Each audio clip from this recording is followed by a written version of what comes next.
Pro Bowl cornerback who played 12 seasons with the Chicago Bears and had 36 career interceptions. Now in his first year with the Carolina Panthers, they are 4-0. We welcome to the desk Charles Peanut Tillman. Thank you so much for being with us. Thanks for having me. How you guys doing? You've turned around the Panthers, haven't you? Yeah. No, I single-handedly.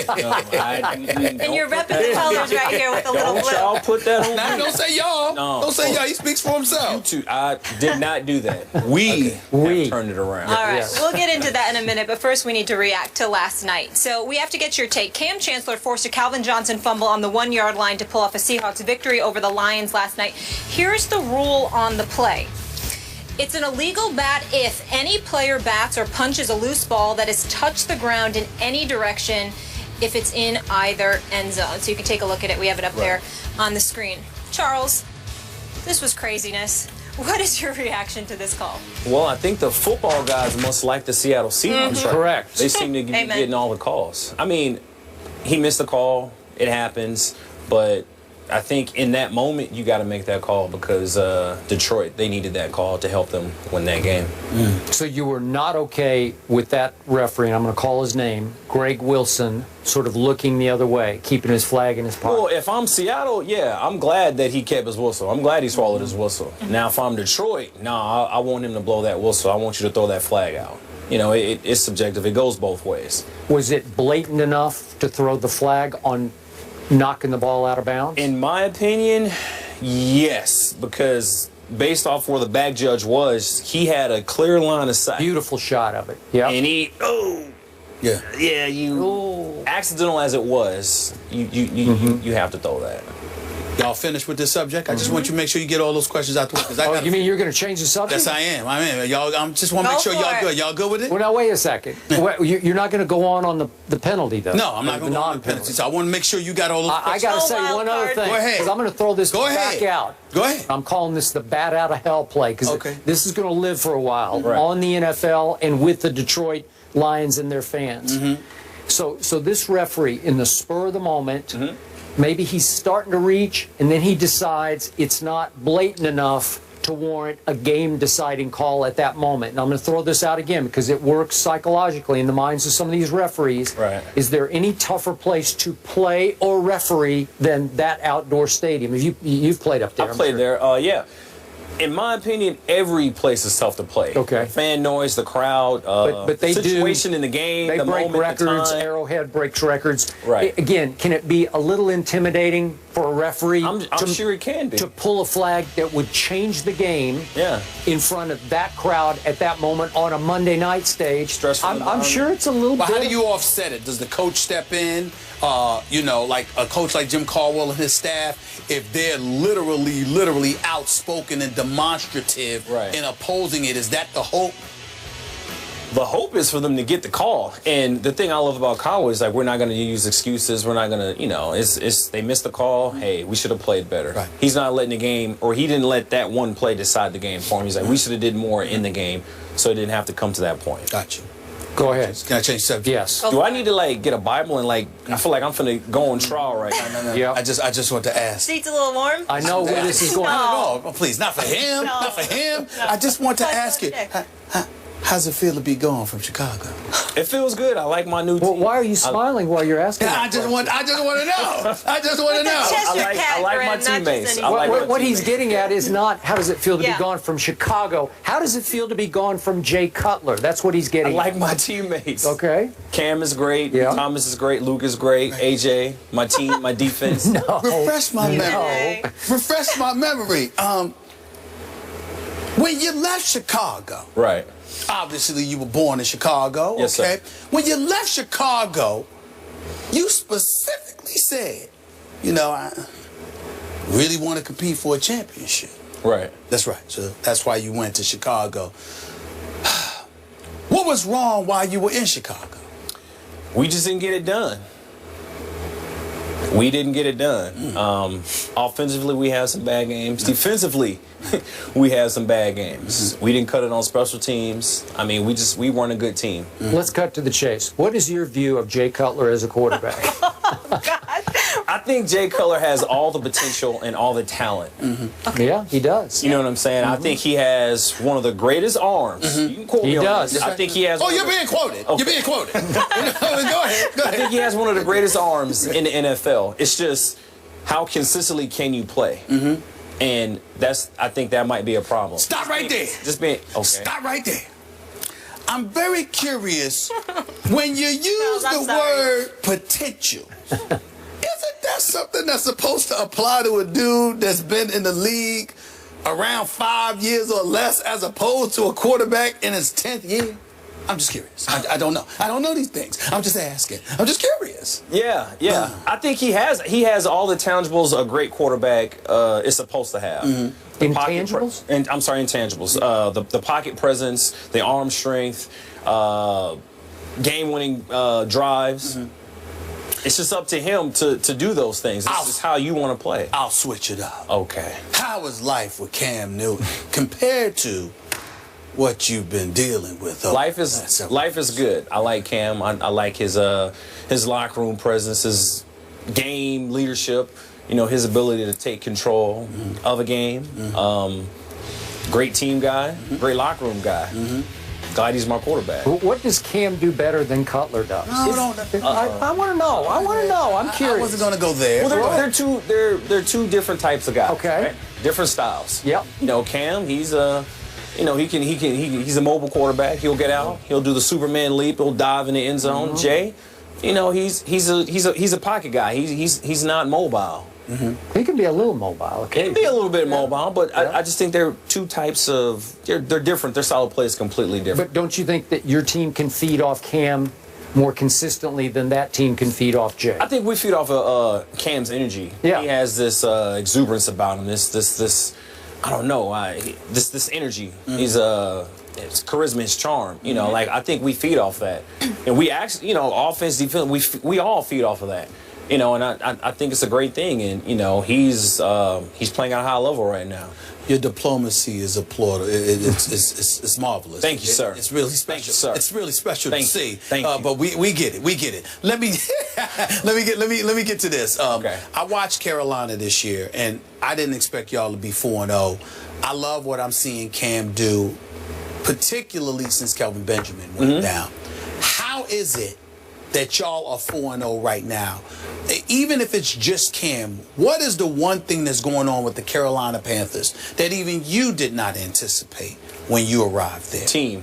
I think we have a great team. We're guys with great culture. You know, we have a great culture within the Carolina Panthers organization, and we got good character. You know, we're a group of men that have great character, and we all count on each other. I think when you have a group like we have and you play for one another, like, trust me, I want to win a championship like anybody else, but I'm not playing for myself. I'm playing for the Thomas Davis. I'm playing for A.J. Klein. I'm playing for Charles Johnson. I'm playing for Cam Newton. I'm playing for Luke. You know what I'm saying? I'm playing for those guys, and those guys are playing for me. We're playing for each other. It's not, we're not selfish. So when you say something like that, excuse me for going on, Skip, but when you say something like that, Skip and I, just a few minutes ago, in all seriousness, we just finished discussing Ryan Tannehill and what was reported. We don't know whether it's true or not, but what was reported was that he was getting picked off by guys on a practice squad. Right. And he went up to them and he said to them, enjoy those practice squad checks and all of this other stuff. And obviously that caused a lot of friction on Saturday prior to their game in London against the Jets on Sunday. You just finished speaking about the importance of character. How damaging or damning can something like that be to a team moving forward? An incident like that. Yeah, loose lips sink ships. And I think that if you're that guy, you know, you have no idea the influence that you have on others. And with a guy at the quarterback position, the leadership position, I think it's deadly if that were to happen. Right. I don't allegedly. That's right. It is alleged. We do not know. We do not know. Yeah. All right, we have to take a break. Charles, thank you for putting up with these two. With you him. can't with him. Yeah. My seat is my cool. It's a little hot. You can't leave. First of all, you can't leave have any idea how happy this brother is to be here with me? Oh, y'all with don't you. even know to have. Of course, Oh, of course, okay. of course, It's all about you. of course. Oh, okay. Charles is going to stay here. Peanut Tillman stays with us, and I'm sure he'll have plenty to say about our next topic. We're going to focus on the Panthers being undefeated, but ranked last among the 5 remaining teams. Let us know where you would put Carolina by responding using the Twitter hashtag #RankTheUnbeatens. Stick around.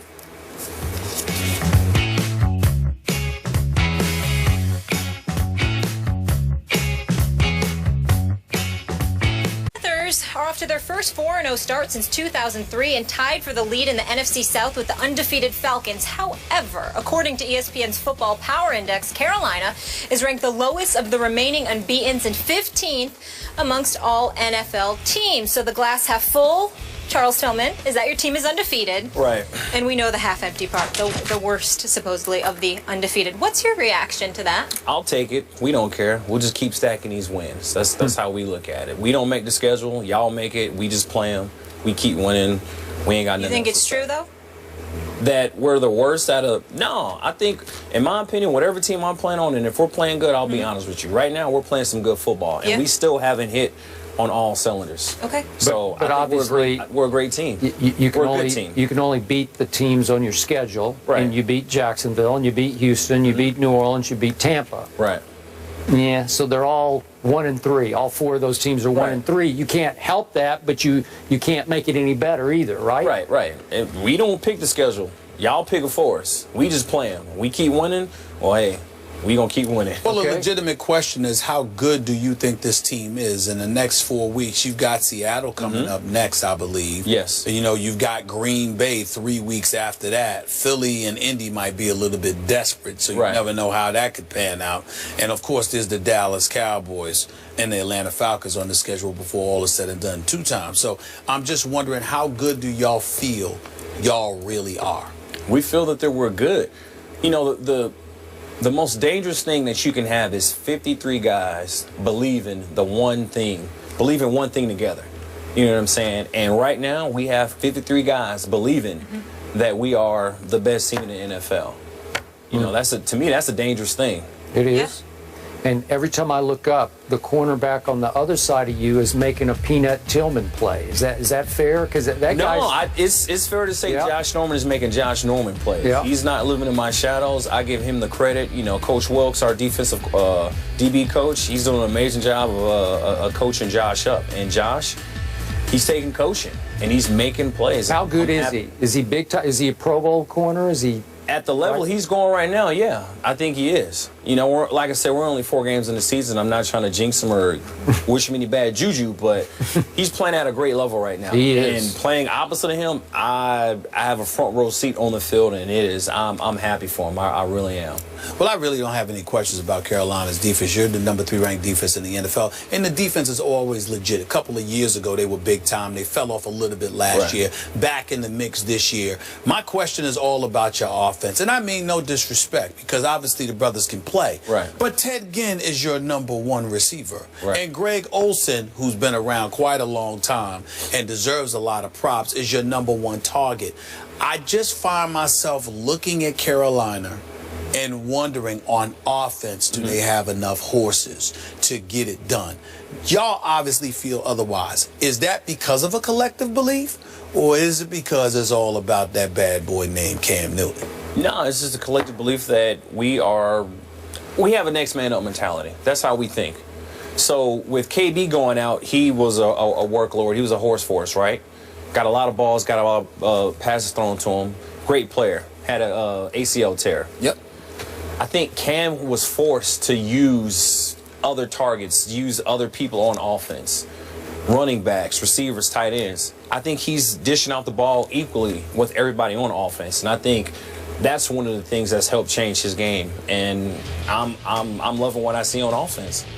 How much attention are y'all paying to the Atlanta Falcons? Because they look like a completely new team. I mean, Dan Quinn has got that defense looking legit. I know y'all are preoccupied week to week with what you're doing. Right. But how much are y'all paying attention to what's going on in the ATL? I'd say just a smidget. Just a smidget. They do look good. We just have a one game season mentality. So whoever's next up on the schedule, I think Seattle. We got a bye week this week, then we got Seattle. So right now, all the attention and focus is on Seattle. So as a veteran leader on this football team, what was your view after what you heard inside your locker room about Cam and Hockey Lee and what went on between the two of them? Well, I think Cam felt some type of way about what Ed said. You know, he voiced his opinion. Ed said otherwise. No, I didn't say that. And I don't know. I mean, there's nothing will happen after that. I hope if Ed gets another one of our games, you know, he's able to call the game fair.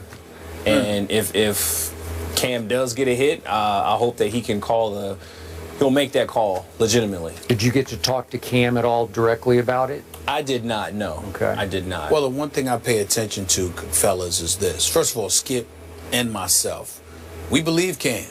Right. I looked at him, I said, I don't see a dude that's lying. Right. What are you going to make that up for? Right. Where's that going to come from? I don't understand that. That's number one.